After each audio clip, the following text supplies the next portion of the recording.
Hello guys, কেমন আছেন সবাই? আশা করি প্রত্যেকে ভালো আছেন, সুস্থ আছেন। আজকে আমরা অত্যন্ত গুরুত্বপূর্ণ বিষয় নিয়ে আলোচনা করব, ডিসকাস করব। বিষয়টি হলো why most Bangladeshi traders fail. কেন বেশিরভাগ বাংলাদেশি ট্রেডার ট্রেডিং এ ব্যর্থ হয়? আপনি যদি ভারত, পাকিস্তান বা অন্যান্য দেশের ট্রেডিং এর সাকসেস রেট দেখেন, তাহলে দেখবেন সেটা বাংলাদেশের তুলনায় অনেক বেশি। আমরা সবাই জানি ট্রেডিং এ সাকসেস হওয়া সহজ না, এটা কঠিন, অনেক কঠিন। কিন্তু কঠিন মানেই কি অসম্ভব? অ্যাবসোলুটলি নট, একদমই না। পৃথিবী জুড়ে প্রতিদিন হাজার হাজার মানুষ ট্রেডিং থেকে কনসিস্টেন্ট ইনকাম করছে, নিজেদের ফাইন্যান্সিয়ালি ফ্রিডম অর্জন করছে, নিজেদের লাইফস্টাইল বদলে ফেলছে। তবে আপনি যদি আমাদের দেশের ট্রেডারদের সাকসেস আর ব্যর্থ হওয়ার রেশিও দেখেন, তাহলে আপনার কাছে মনে হতে পারে ট্রেডিং এ গ্রো করা মেবি ইম্পসিবল, অসম্ভব কিছু। কিন্তু প্রশ্ন হলো, কেন আমাদের দেশের ট্রেডাররা গণহারে ট্রেডিং এ ব্যর্থ হচ্ছে? তারা কোথায় ভুল করছে, কি ভুল করছে, কেন ভুল করছে? আমরা কি অন্যান্য দেশের থেকে কম ট্যালেন্টেড? আমাদের হাতে কি সুযোগ কম, নাকি অন্য কোনো সমস্যা? যদি আপনি তাদের মধ্যে একজন হয়ে থাকেন, তাহলে আজকের ক্লাসের আলোচনা আপনার চোখ খুলে দিবে। আপনি ট্রেডিং এ একটি নতুন জীবন পাবেন, ভুল থেকে শিক্ষা নিয়ে ঘুরে দাঁড়াতে পারবেন। আজকে আমি দেখাবো কোথায় আমরা ভুল করছি, কেন আমরা ভুল করছি, কেন আমরা পিছিয়ে আছি, এবং কিভাবে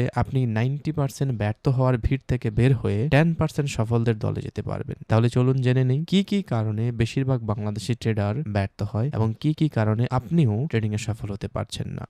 এক নম্বর কারণ হচ্ছে, আপনি ট্রেডিং শিখতে আসেননি, আপনি বড়লোক হওয়ার শর্টকাট খুঁজতে এসেছেন। বাংলাদেশে প্রায় 95% মানুষ ট্রেডিং এ ঢোকে একটা স্বপ্ন নিয়ে, দ্রুত টাকা কামানো, সহজভাবে টাকা কামানো, এফর্টলেস ইনকাম। একটু ফিরে যান প্রথম দিনে, যেদিন আপনি প্রথম ট্রেডিং এর নাম শুনেছিলেন। হয়তো কেউ বলেছিল ঘরে বসে ল্যাপটপে মাসে লাখ টাকা আয় করা যায়, অথবা ইউটিউবে দেখেছিলেন, অথবা কোনো টেলিগ্রাম গ্রুপে, অথবা লিডার বোর্ডে, অথবা কোথাও একটা স্ক্রিনশট দেখেছিলেন যেখানে একটা ট্রেডে 30,000 টাকা, হাজার হাজার টাকা প্রফিট। আর ঠিক তখনই সেইটা দেখে আপনার ভেতরে একটা আগুন জ্বলে উঠেছিল।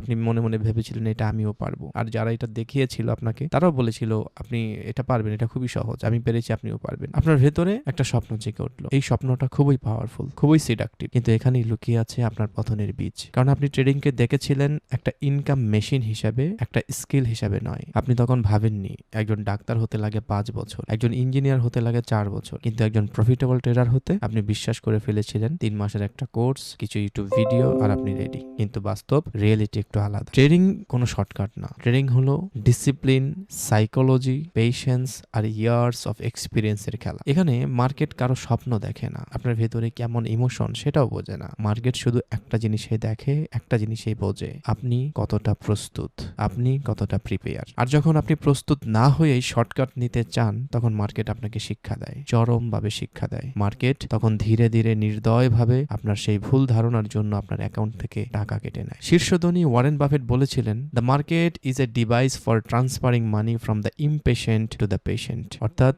যারা তাড়াহুড়া করে ধনী হতে চায় তারাই হারায়, আর মার্কেট হচ্ছে একটা ডিভাইস, যে ডিভাইসের মাধ্যমে যারা ধৈর্য হারা তাদের টাকাগুলো যারা ধৈর্যশীল তাদের কাছে ট্রান্সফার করার মাধ্যম হচ্ছে গিয়ে মার্কেট। এটা ওয়ারেন বাফেট বলেছিলেন। 2 নম্বর যে কারণটার জন্য আমাদের দেশের ট্রেডাররা পিছিয়ে আছে, আপনি পিছিয়ে আছেন, সেটা হচ্ছে আপনার মাথায় টাকা ছিল, প্রসেস ছিল না। একজন সার্জন যখন অপারেশন থিয়েটারে অপারেশন করেন, তখন কি তিনি ভাবেন যে এই অপারেশন থেকে আমার কত টাকা আসবে, আমি কত টাকা পাবো? না, কখনোই না। তিনি শুধু ভাবেন পরের স্টেপ কি, কোথায় কাটতে হবে, কতটা গভীরে কাটতে হবে, এবং কি করা যাবে না, কি করলে রোগীর ঝুঁকি বাড়তে পারে। ট্রেডিং ঠিক একই রকম। যে ট্রেডার ট্রেড নেওয়ার সময় মনে মনে হিসাব করে আজকের সেশনটা প্রফিট হলে বা এই ট্রেডটা প্রফিট হলে আমি এইটা করব, ওইটা করব, সে আগে থেকে হেরে যায়। কারণ সে যখন এইরকম চিন্তা নিয়ে মার্কেটে প্রবেশ করে, তখন সে মার্কেটকে আর মার্কেটের মতন করে দেখে না, সে মার্কেটে টাকার স্বপ্ন দেখে। আর টাকার স্বপ্ন দেখলে লোভ আসে, লোভ আসলে নিয়ম ভাঙে, নিয়ম ভাঙলে লস আসে, লস আসলে রাগ আসে, রাগ আসলে রিভেঞ্জ ট্রেড শুরু হয়। আর যখন রিভেঞ্জ ট্রেড আপনার শুরু হয়, এর মানে হচ্ছে আপনার অ্যাকাউন্টটা শেষ। আর এই যে সাইকেল,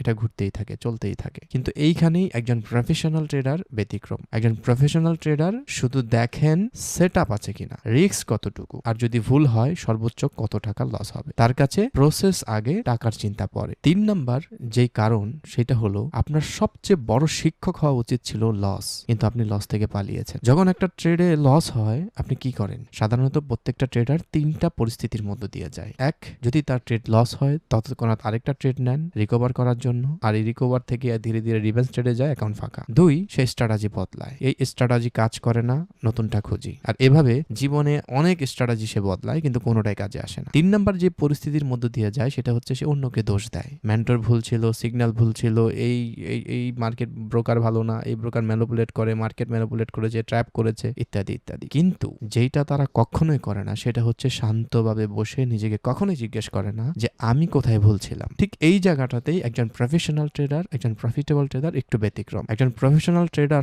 লস হলে জার্নাল খোলেন, লেখেন কেন এই ট্রেড নিয়েছিলাম, আমার থিসিস কি ছিল, মার্কেট কেন উল্টে গেল, আমার এন্ট্রি কি ঠিক ছিল, স্টপ লস বা আমি যে অ্যামাউন্ট ট্রেড নিয়েছি, যেই জায়গায় ট্রেড নিয়েছি সেটা কি ঠিক ছিল, সেই জায়গাটা কি ঠিক ছিল। এই সকল প্রশ্নগুলোর সৎ উত্তর দেওয়াই হলো আসল ট্রেডিং এর শিক্ষা। লস হলো মার্কেটের দেওয়া ইনভয়েস, আপনি এটা শেখেননি, এখন ভুল হয়েছে তাই এই টিউশন ফি কেটে নিলাম, এইরকম। তো আপনি সেই ইনভয়েসটা পড়তে শেখেননি, শুধু ব্যথা পেয়েছেন আর পালিয়েছেন। যারা লস থেকে পালায় তারা শিক্ষা থেকেও পালায়, আর যারা লসকে শিক্ষক বানাতে পারে তারাই একদিন প্রকৃত ট্রেডার হয়ে উঠতে পারে। 4 নাম্বার যে কারণ সেটা হচ্ছে আপনি রিস্ক ম্যানেজমেন্ট কথাটা শুনেছেন কিন্তু কখনো বিশ্বাস করেননি, আর বিশ্বাস করলেও কখনো তা মানেননি। প্রতিটা ট্রেডার মুখে খুব সহজেই বলে দিতে পারে অ্যাকাউন্টের 1 থেকে 2% বেশি রিস্ক নেওয়া উচিত না, সবাই জানে, সবাই বলে, কিন্তু যখন চার্টে একটা পারফেক্ট সেটআপ দেখা যায় তখন কি হয়, হঠাৎ আপনি ট্রেডের অ্যামাউন্ট বাড়িয়ে ফেলেন, পরিকল্পনার বাইরে গিয়ে একাধিক ট্রেড নিয়ে ফেলেন, মনে মনে বলেন এইটা শিওর ট্রেড, এবার হয়তোবা অন্যরকম কিছু হবে। এই যে অন্যরকম কিছু হবে, এই বাক্যটা বাংলাদেশের হাজার হাজার ট্রেডারের অ্যাকাউন্ট ধ্বংস করে দিয়েছে। প্রকৃতপক্ষে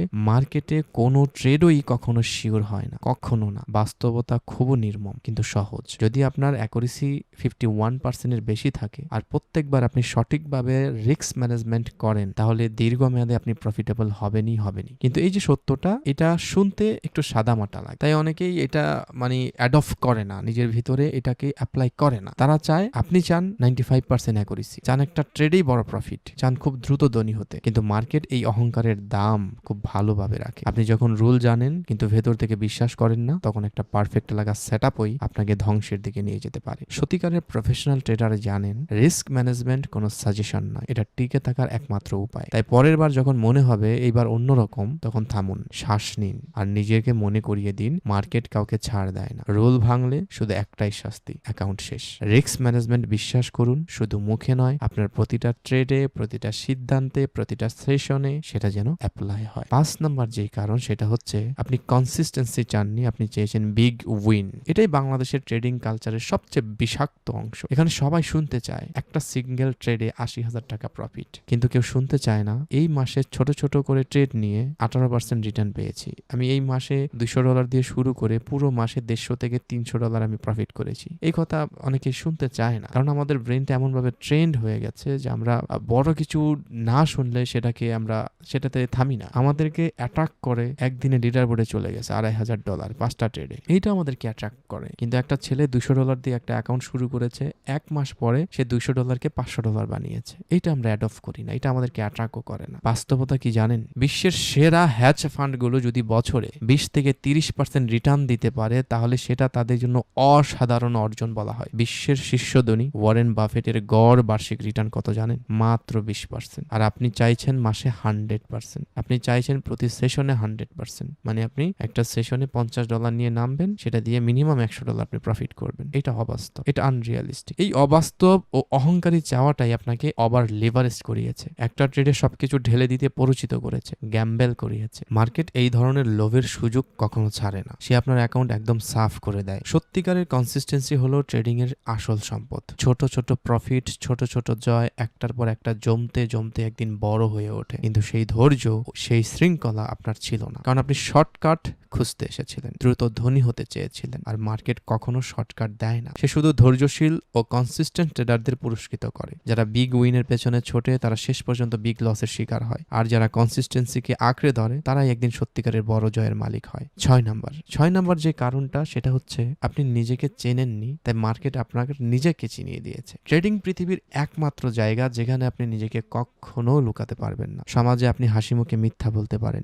অফিসে ভালো মানুষ সাজতে পারেন, পরিবারের সামনে শক্ত ও নির্ভরযোগ্য থাকতে পারেন, কিন্তু চার্টের সামনে যখন আপনি দাঁড়াবেন আপনার ভেতরে লোভ আছে, মার্কেট তা বের করে আনে, ভয় আছে, মার্কেট তা প্রকাশ করে, অহংকার আছে, মার্কেট তা চূর্ণ করে, চাপের মুখে সঠিক সিদ্ধান্ত নিতে আপনি পারেন না, মার্কেট সেটাও দেখিয়ে দেয়। চার্ট আসলে একটা নির্মম আয়না। বেশিরভাগ ট্রেডার সেই আয়নায় নিজের আসল চেহারা দেখে ভয় পায়, তারপর আয়নাকেই দোষ দেয়। মার্কেট ম্যানিপুলেট করে, ব্রোকার চোর, মেন্টর ভুল সিগন্যাল দিয়েছে, এই দোষারোপগুলো তারা করে। না ভাই, আয়না ঠিকই আছে, সমস্যা হলো আয়নায় যে প্রতিফলন দেখা যাচ্ছে সেটা মেনে নিতে না পারায়। ট্রেডিং এ সফল হতে গেলে শুধু মার্কেট বোঝা যথেষ্ট নয়, নিজেকে বোঝা জরুরি। আপনি কখন লোভী হয়ে ওঠেন, কখন ভয়ে প্যারালাইজড হয়ে যান, কখন অহংকারে নিয়ম ভাঙেন, কখন ইম্পালসে সিদ্ধান্ত নিয়ে ফেলেন। যেদিন এই প্রশ্নগুলোর সৎ ও নির্মম উত্তর খুঁজে বের করতে পারবেন, সেদিন থেকে আপনার ট্রেডিং পাল্টে যাবে। কারণ সত্যিকারের প্রফেশনাল ট্রেডার শুধু চার্ট পড়েন না, তিনি নিজেকেও পড়েন। আর যিনি নিজেকে চিনতে পারেন, তিনি শেষ পর্যন্ত মার্কেটকে জয় করতে পারেন।